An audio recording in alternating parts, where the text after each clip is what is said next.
माता की वंदे वंदे। तो आज के इस रंगारंग कार्यक्रम में जो कि उत्तराखंड महोत्सव के रूप में हम सब लोग यहाँ पर उपस्थित हैं और अपने राज्य स्थापना दिवस की पूर्व संध्या पर यह कार्यक्रम किया गया है।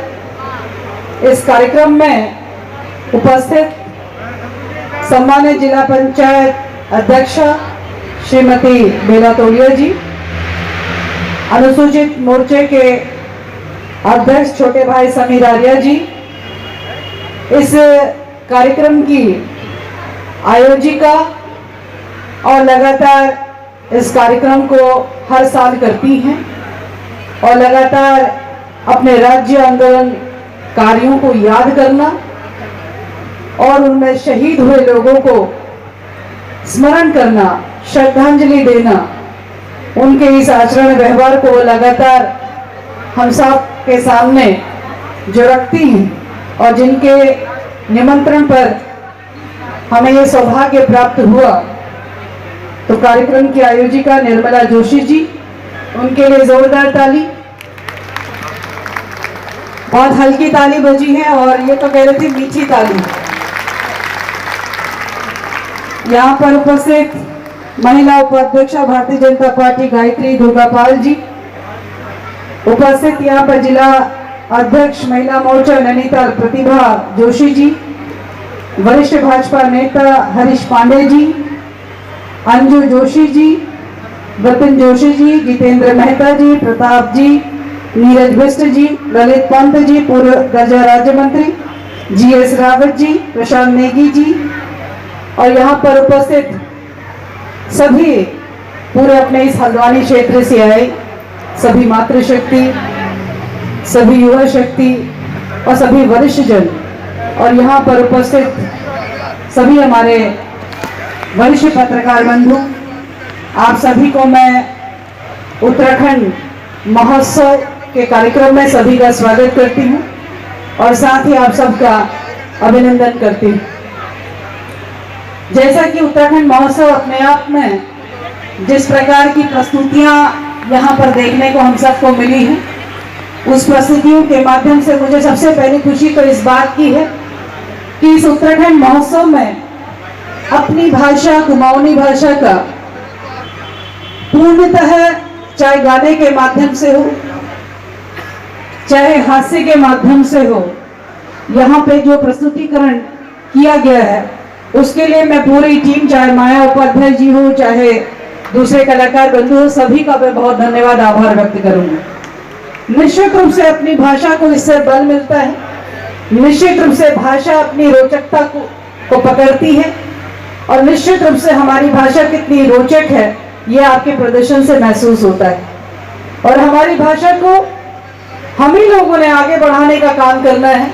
हम ही लोगों ने उसे जीवित रखने का काम करना है। ये भाषा इस मंच तक सीमित ना हो, या संदेश भी यहाँ से जाना है। यह भाषा हमारी सामान्य भाषा में भी या हमारे आचरण में भी आ जाए, यह भी संकल्प जो है आज उत्तराखंड के स्थापना दिवस के पूर्व संध्या पे हम लोगों ने संकल्प लेना चाहिए। इस महोत्सव के माध्यम से जिस प्रकार से अपनी संस्कृति की झलक मिलती है, जिस प्रकार से अपने परिधानों को यहाँ पर हमने पहने हुए देखा है, ये अब इस मंच तक सीमित हो गए। मैंने कई बार कोशिश करी है कि ये परिधान में हम बहुत अच्छे लग सकते हैं, इन परिधानों में भी खूबसूरत दिखा जा सकता है। इन परिधानों से पहनकर आप वो गौरव की अनुभूति कर सकते हैं जो मैं समझती हूँ कि ये कलाकार करते होंगे। ये परिधान हमारा गौरव है, ये परिधान हमारी उत्तराखंड की पहचान है, इसको भी जीवित रखने की जिम्मेदारी हम सब की है। नहीं तो एक समय आएगा, ये पीढ़ी देख रही, अगली पीढ़ी इतिहास के पन्नों में ढूंढती रह जाएगी कि उत्तराखंड की जो कुमाऊं की बहनें थी अथवा गढ़वाल की बहनें थी, किस प्रकार का जो है कनफुल पहना करती थी, किस प्रकार का गलोबंद पहना करती थी, किस प्रकार का घाघरा पहना करती थी, किस प्रकार की जैकेट पहना करती थी। ये विलुप्त हो जाएगा, क्योंकि जब मैंने उत्तराखंडी परिधान मेरी पहचान जैसा कार्यक्रम किया था तो मैंने इन सब चीजों की तलाश करी, और जब मैंने इन सब चीजों की तलाश करी तो मैंने ये पाया कि ये अपने मूल अस्तित्व से बहुत बदल चुके हैं। अब गलोबन वैसे नहीं रहे जैसे मेरी दादी पहनती थी, अब कनफुल वैसे नहीं रहे जैसे मेरी दादी पहनती थी, अब वो घाघरे नहीं रहे जो मेरी दादी पहनती थी। वो सारा परिदृश्य बदल चुका है। मैं कोशिश करती हूँ कि उस परिधान को धारण करते हुए बड़ा संदेश पूरे प्रदेश भर में जाना चाहिए कि हमारे बहुत ही सुंदर अवसरों पे, बहुत ही पूर्ण अवसरों पे, बहुत ही धार्मिक अवसरों पे, और जिस समय हमारा सबसे बड़ा महत्वपूर्ण कार्य हो रहा हो उस दिन, चाहे वो पुरुष हो, युवा हो, भाई हो, बहन हो, माँ हो, बेटी हो, हमें अपने परिधान को धारण करना चाहिए, न कि हमें पाश्चात्य के परिधानों को धारण करना चाहिए। एक जमाना था जब हम अपने परिधानों को लेकर सजग थे, लेकिन अभी समय ऐसा आ गया है कि मॉडर्नाइज होने के चक्कर में फटे हुए कपड़े भी मॉडर्नाइज लगते हैं, और अपने परिधान भी ऐसा लगता है कि पुरानी जमाने के। इस सोच को युवा शक्ति में जो है बदलना है, और मैं उम्मीद करती हूँ कि हम सब लोग ये संकल्प लेंगे। उत्तराखंड महोत्सव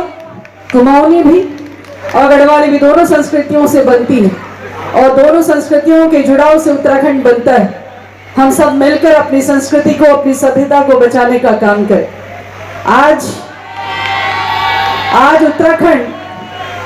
अपना 22वां वर्ष को पूर्ण करने की ओर अग्रसर है और 23वें वर्ष की ओर कदमताल कर रहा है। इन 22 वर्षों में सबसे बड़ा जब प्रश्न करते हैं हमारे पत्रकार बंधु कि भाई हमें 22 वर्षों में क्या मिला, तो मेरा सबसे पहला उत्तर यही होता है कि रंग आंदोलनकारियों और जिन्होंने शहादत दी, सबसे पहले उसने मेरे को उत्तराखंडी की पहचान दी। आज मैं रेखा आर्या उत्तराखंडी के रूप में पहचानी जाती हूँ। आज मेरी पहचान विलुप्त नहीं है। आज भारत के नक्शे में उत्तराखंड की अपनी पहचान है। आज उत्तराखंड यदि कोई उपलब्धि हासिल करता है तो उत्तराखंड के ही पेटे में जोड़ा जाता है। आज इस 22 वर्षों में हम ये सब देखते हैं, जबकि एक जमाना ऐसा था कि जिस समय उत्तराखंड में खासकर पहाड़ी क्षेत्र तो किसी न किसी प्रकार से काले पानी की सजा के रूप में जाना जाता था या पनिशमेंट के रूप में जाना जाता था। ये बहुत कुछ बदला है। आज मैं कह सकती हूँ कि हमारी सरकारों ने लगातार कोशिश करी है कि उत्तराखंड विकास के क्षेत्र में और हमारे राज्य आंदोलनकारियों की भावनाओं के दिशा में, उनकी शहादत की दिशा में, जो वो चाहते थे कि हमारे यहाँ की बहनों को मान सम्मान मिले,